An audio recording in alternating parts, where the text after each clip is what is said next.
Alright guys, so that was our freestyle routine, and considering I've only had him for about a week and the condition he was in when we got him, I'm super proud of him. So we've improved a lot.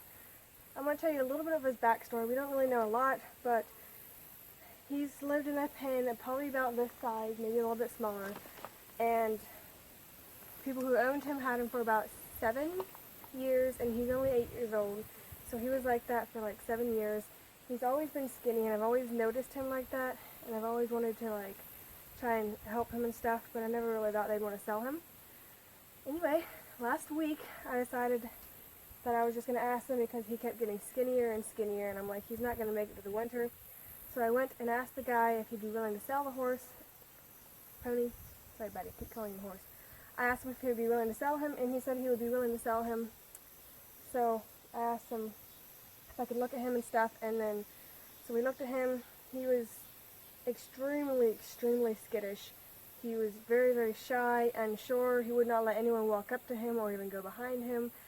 And when we came to get him, it took me a while to even be able to pet him. It took him a while to load, and now he's loading just fine. So I'm super proud of him, and we've come a long way in all that we've had.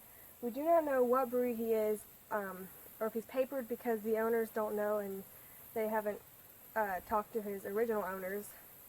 So we're probably never going to know what breed he is, but I don't really care. He's a sweet boy. He's gotten so much better. He used to not let me even put his halter on. It would take me like 5 minutes to catch him, and now he just thrusts his muzzle into the halter.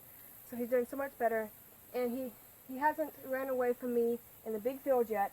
He's gaining muscle around here, even though it doesn't really look like it, but little by little he's starting to gain some muscle and fat back. So I'm hoping by the time it starts getting cold, we'll have got enough muscle on him to keep him healthy. So that's a little bit of his backstory. That's pretty much all I know. If I find out anything else, I'll definitely let you know.